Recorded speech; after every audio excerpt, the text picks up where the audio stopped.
Hello, my friends.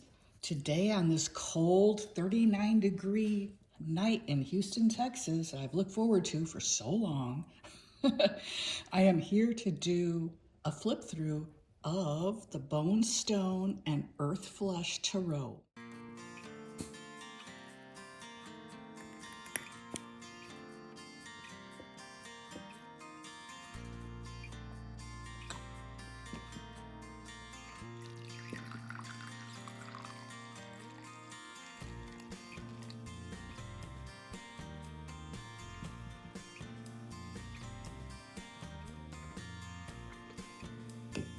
I am here to do a flip through of the Bonestone and Earthflesh Tarot by Avalon Cameron and Anna Torian. Originally self-published, it is now mass-published by Blue Angel. And this is available where all fine books are sold. Here I am trying to get it out of the box. Okay. I've already kind of skimmed through the book. I did not look at the cards in the deck yet. I've been waiting because I like to give my first impression. This is the guidebook. It is a tome. Let's see exactly how many pages it has. 383. Wow. I apologize for my wobbly table. I thought of filming this right by my fireplace here. And I'm actually using an antique table that is uneven, so hence the wobble.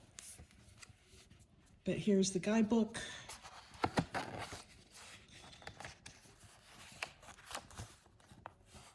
This is most likely going to be the Three of Cups. Here we have an extensive table of contents. The suits are not called suits, they're called kingdoms. So kingdoms of swords, cups, wands, and pentacles. And they do maintain the traditional names for the court cards, page, knight, queen, king. Let me take a look at the majors. Some creators like to change some of the names. Let's see. I'm looking for anything out of the norm. Nope, these are all the traditional names of the major arcana. It's a beautiful book. The paper is glossy. It's also has a very faint print on the background to make it look like it is typed out on parchment. So really, really nice. They give you astrological correspondences, the planets, and then how to use that information in tandem with your deck. They also have a section on numerology.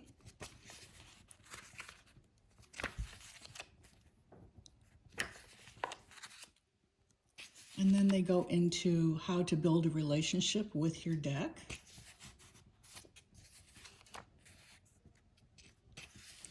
And a big part of this deck are journaling prompts. So if you journal, this is a good deck for that. And I journal, so I'm looking forward to using some of these prompts.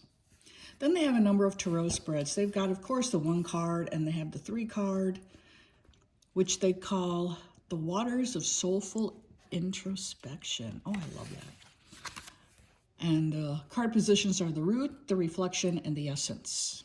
And then they have Soul's Loving Embrace spread, which consists of 5 cards.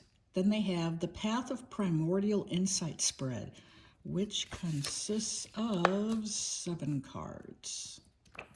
Really nice. And then you go into your image of each major arcana, and they're done in thumbnail style, but full color, which is really lovely.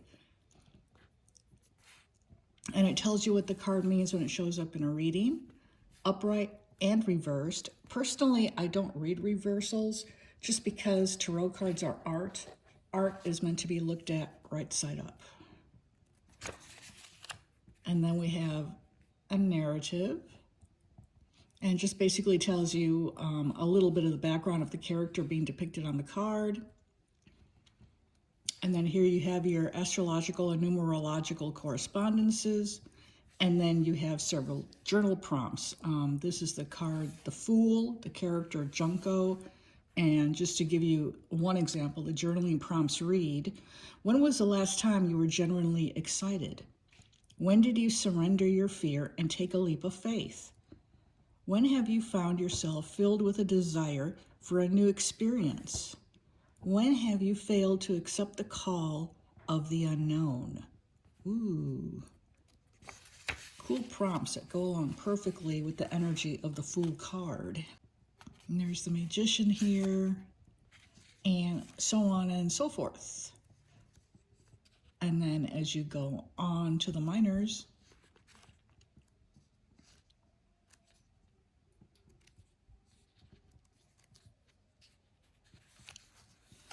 they're done up in the same style. So here you have the thumbnail, the full color thumbnail, the name of the card, little quick snapshot of the energy of the card, what it means in reading upright and reversed, the narrative, which in this case relates it to saying the quill, the Ace of Swords, it's the keeper of chronicles, the great conveyor of truths and of fallacies. Interesting. And then again, the astrological correspondences, the correspondences in the major arcana, and the journal prompts. Then you have Tella the Traveler, the Two of Swords. So each of these represent a character in the storyline of the deck. And it's a really cool concept. It's been done before, of course, but still, I love the names of the characters in this deck. Again, I haven't gone totally into it. I haven't even looked at the cards. Just wanted to give you my first impression. Now we're gonna go back to the end of the book here and see if that has anything different, although it's probably just gonna conclude with, you know, the Suit of Pentacles here. Oh, they have Lilith as the Knight of Pentacles. Interesting. Baba Yaga is the Queen of Pentacles. And the King is the Green Man. Wow. All right, and that's where it ends. And then you have about the author and about the artist. All right, let's take a look at the cards, shall we? Now this is tucked in a recessed well in the box. It has a pull ribbon, which I always appreciate because there's always like one card that gets stuck in the bottom.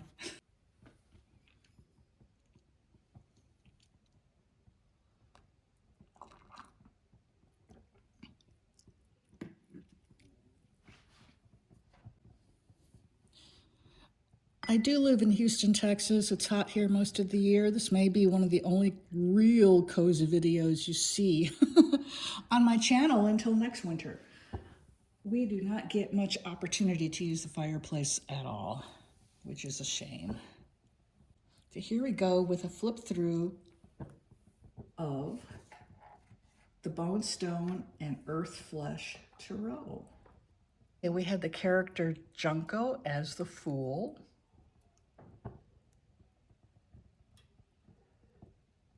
The imagery is very paganisque, very bucolic,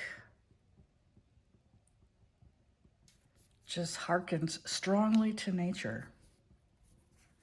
And then we have the Magician, which is called the Gray One. I love the colors. They really pop against the dark background. And then we have the High Priestess, who is the goddess, I'm trying to read it, sorry, I wear bifocals, hold, that's who I thought it was.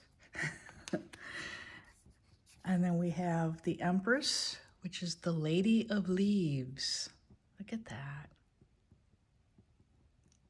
Such a cool concept. When it came out as a self-published deck, oh my gosh, I wanted it so badly, but I did not get in on the Kickstarter. And then by the time I got the money together to buy it, it was gone. So I was super, super happy when I saw that Blue Angel had picked it up for publication, mass publication. I cannot wait to start using it. It's really pretty. I am liking all the cards so far. When you get a tarot deck, how many tarot decks do you like every single card in the deck?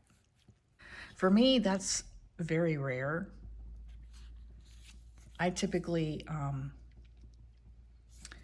very picky about the court cards. I'm picky about how the symbols are depicted in the major arcana. And so it's rare for me to find a deck in which I like every single card. I mean, I can count them on one hand.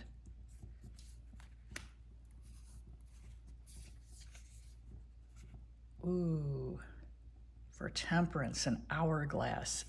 Oh, that's perfect. And then here we have the Devil.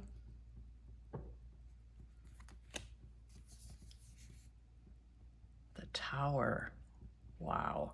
Now that is the same tree from the Fool card, is it not? Let me pull out the Fool card here right quick. And I gotta be careful not to knock my tea off. We do have a ceramic tile floor, and that would break my teacup. Okay.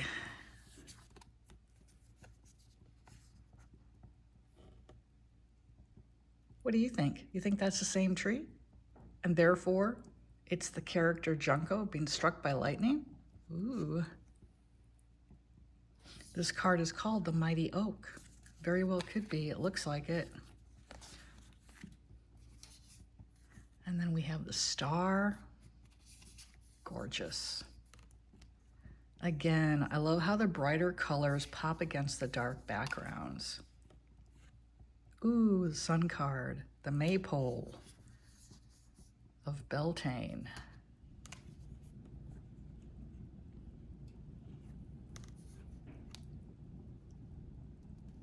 And then we have the Oak Guardian, which is the World card.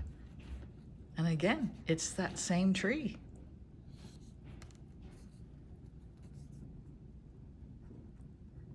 And then here we have the Ace of Swords.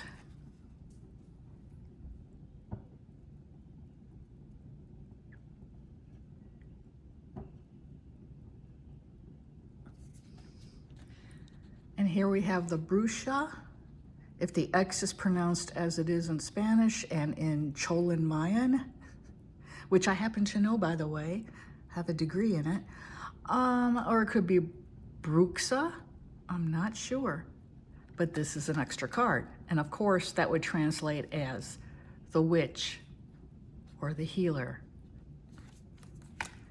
Then we have the Ace of Swords. You saw that in the guidebook briefly, the Quill.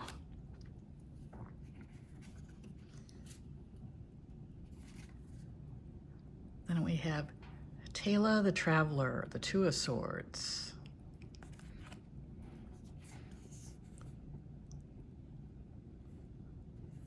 That's really cool. I am really liking the deck. The paintings remind me a little bit of the Templar Tarot. I don't remember who created the Templar Tarot. It came out years ago. I'll have to look at my deck and flash the name on the screen. That's if I still have it. That may be one of the ones I sold a number of years ago. I don't know. Because, you know, it's a gorgeous deck with the artwork, and that's why I bought it, because I really love the artwork, just like with this deck. And some decks, in my opinion, are collected more for their art than for, you know, regular use, while others lend themselves better to regular use. Now, this deck, I think, is a lovely combination of both types. It is a gorgeous, what I would call an art deck, but I can also see how these cards are really going to speak in readings. And it could be, too, that I'm just already resonating with the deck. That's quite possible. That's something rare for me, though, to resonate with images as soon as I, look through the deck. Ooh, the super blood moon. Is that eclipse again? Okay, yeah, because I'm wear bifocals. I'm sorry, I have to pull them off screen so I can look at them through my bifocals to see what the fine print is. But yeah, that's the super blood moon eclipse. And then we have the Two of Cups, the third eye kiss. Oh, that's awesome. And the Three of Cups, this was an image we saw larger than life size at the beginning of the guidebook that I thought was a Three of Cups. I was correct. Here is the Four. Oh, that's interesting. The elephant for the Five of Cups. You know what they say, elephants have very long memories. And then we have the Six of Cups.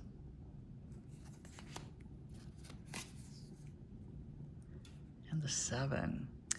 I love how the characters are depicted. These are just, it does have, as the name implies, a very earthy look to it. And feel, oh, wow. The Nine of Cups. That's amazing. It reminds me of a Mayan priest dressed up in his headdress of quetzal feathers. Of course, here they're peacock feathers, but still gorgeous.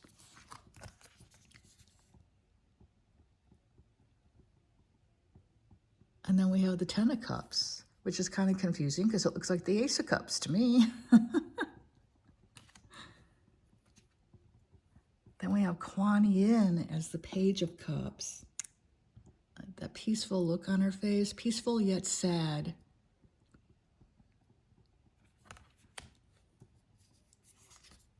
Ooh. Then we have the Lady of the Lake, and there she is with Excalibur. Oh, that's an amazing image. I love that. And then we have the goddess Yamaya, or here they spell it. Is that a Y or a J? I can't read. I don't know, I still can't read it. And then we have Poseidon as the King of Cups. Interesting juxtaposition there. And then we have the Serpent Fire as the Ace of Cups. Those squeaks, if you hear them, that's my dog Magic playing with her toy. All her toys make noise.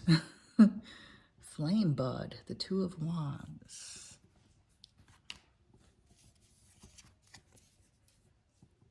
And there's the Three. There she is looking off to the horizon, as you do with the Three of Wands. And then we have the Four, called the Blessing. Really nice. Then we have the Five of Wands, the Redwood Challenge.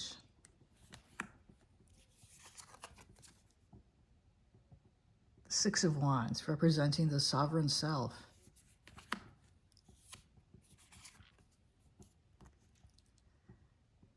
Then we have the Blade Witch for the Seven of Wands. Horses for the Eight of Wands, very apropos, the wild horses. Green Woman for the Nine of Wands. Oh, the artwork is just stunning. The cardstock is very sturdy.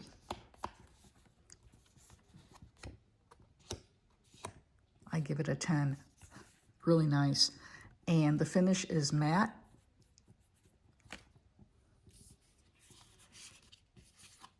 And then here we have the Page of Wands.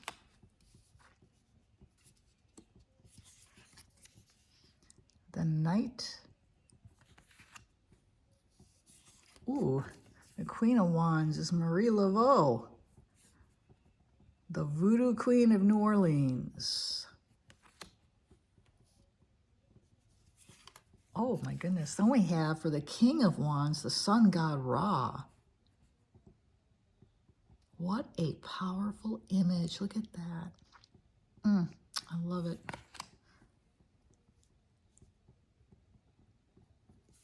And then we have the Ace of Pentacles, and the title on this card is Mandrake Spirit and the Skull of the Old One. Wow. I cannot wait to read the guidebook. I'm sure it's going to be really interesting and intriguing. Here we have the Rainbow Spider for the Two of Pentacles.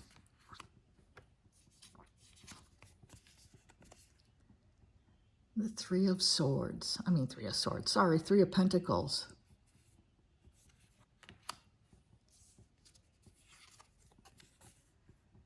And then we have the Four of Pentacles, which is called the Lady of Jewels. I guess she hung on to her jewels until she died. I mean, look at that. And, you know, the Four of Pentacles is all about, you know, greed and stinginess. Then we have the Five of Pentacles, the storm-swept family. Just being at the mercy of the elements, being at the mercy of life itself, the ups and downs. Six of Pentacles, feed the birds, all about sharing your resources with others. And it's the card of generosity. Seven of Pentacles, which is about waiting for your harvest to bear fruit, your hard work to pay off. You've got the Eight of Pentacles, which is all about being devoted to your living, what you do for your career. Then we have the Lady of Flowers for the Nine of Pentacles. That's pretty.